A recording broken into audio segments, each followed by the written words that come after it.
اللہ نے آدم علیہ السلام کو جب بنانے کا ارادہ کیا تو فرشتوں کو بتایا کہ میں زمین پر اپنا ایک نائب بنانا چاہتا ہوں.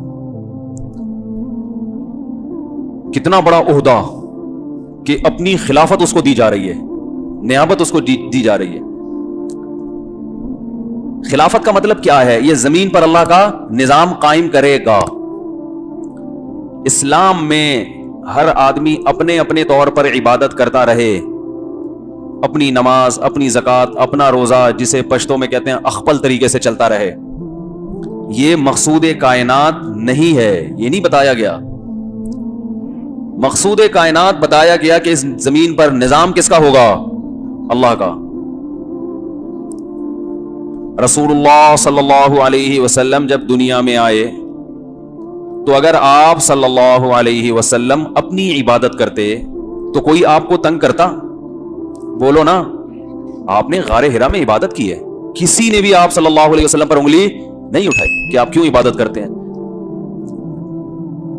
آپ صلی اللہ علیہ وسلم نے پوری زندگی کبھی بتوں کی عبادت نہیں کی. مشرکین مکہ نے آپ پہ اعتراض نہیں کیا کہ ہم بتوں کی عبادت کرتے ہیں تو آپ کیوں نہیں کرتے. نا نا نا نا, یہ اعتراض بولو بھائی نہیں کیا. تو کہیں بھی نہیں ہے. مسائل سارے وہاں شروع ہوئے جہاں آپ صلی اللہ علیہ وسلم نے نظام کو بدلنے کی کوشش کی ہے, اور پھر مدینہ منورہ تشریف لے گئے. وہاں پر اللہ کے دین کو باقاعدہ عملی شکل میں نافذ کیا آپ صلی اللہ علیہ وسلم نے, اور اس کے بعد اسلام پھیلتا چلا گیا, پھیلتا چلا گیا, پھیلتا چلا گیا, اور بالآخر ایک ایسا وقت آیا تھوڑے ہی دنوں میں کہ مسلمانوں کا خلیفہ بادل کو دیکھ کے یہ کہا کرتا تھا کہ تو جہاں بھی برسے, زمین کے جس خطے پہ بھی برسے, مجھے پرواہ نہیں ہے, خراج میرے پاس ہی آئے گا. جہاں بھی تو زمین پہ برسے گا نا, اس سے جو پیداوار ہوگی اس کا فائدہ کون اٹھائے گا؟ ہم ہی اٹھائیں گے. سمجھ میں نہیں آ رہی میرا خیال ہے بات. اسی کو اللہ نے قرآن میں یوں بیان کیا, هو الذی ارسل رسولہ بالہدی ودین الحق. اللہ وہ ذات ہے جس نے اپنے رسول کو ہدایت کے ساتھ بھیجا, دین برحق کے ساتھ بھیجا, لیظہرہ علی الدین کلہ, تاکہ تمام دینوں پہ اس کو غالب کر دے. مسلمان جب تک اس مقصد کو سمجھتے تھے اور ان میں اجتماعیت تھی, اللہ نے زمین کی باغ ڈور ان کے ہاتھ میں دے دی, جسے قرون اولیٰ کے مسلمان کہا جاتا ہے. اور چونکہ اس نظام کو قائم کرنے میں رکاوٹیں کھڑی ہوئیں تو ان رکاوٹوں کے لیے لڑا بھی گیا. رکاوٹ ڈالنے والوں نے بھی لڑائی میں کوئی کسر نہیں چھوڑی, اور ان کے شر کو ختم کرنے کے لیے لڑنے والوں نے بھی لڑائی میں کوئی کسر نہیں چھوڑی. تاریخ اٹھا کے دیکھیں ہماری. آج لوگ ایک ارطغرل کو دیکھ رہے ہیں نا, ایسے ہزاروں ارطغرل گزرے ہیں. یہ وہ دور تھا جب سائنس اور ٹیکنالوجی کس کے ہاتھ میں تھی؟ بولتے کیوں نہیں بھائی؟ مسلمانوں کے ہاتھ. گورے ہم سے صرف تہذیب نہیں سیکھتے تھے, علم بھی ہم سے لیتے تھے. یہ وہ دور تھا جب علم میں یہ فرق نہیں تھا کہ یہ دین کا علم ہے اور یہ دنیا کا علم. علم ہے جس شعبے میں بھی حاصل کرنا چاہو. میں بار بار ایک بات کہتا ہوں کہ امام غزالی جیسا عالم دین جس مدرسے کی چھت کے نیچے بیٹھ کر عالم بنا, اسی چھت میں, اسی کلاس میں البیرونی جیسا سائنسدان بھی پیدا ہوا ہے. نہیں آ رہی سمجھ؟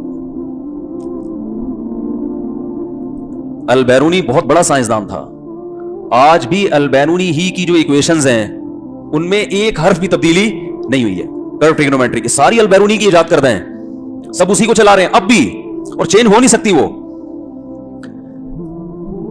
تو ایک ہی چھت کے نیچے مسلمان سائنٹسٹ بھی پیدا ہو رہے ہیں, مسلمان ڈاکٹرز بھی پیدا ہو رہے ہیں, اور مسلمان علماء بھی پیدا ہو رہے ہیں. کیوں؟ مسلمان یہ ذمہ داری سمجھتا تھا کہ زمین کی لگام اپنے ہاتھ میں لینے کے لیے صرف مولوی بننا کافی.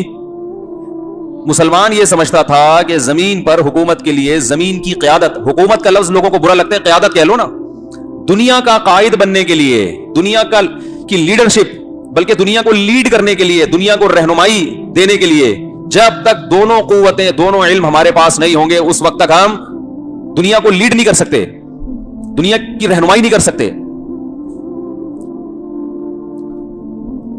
داؤد علیہ الصلوۃ والسلام, اللہ نے بنی اسرائیل میں پیغمبر بھیجے داؤد علیہ السلام,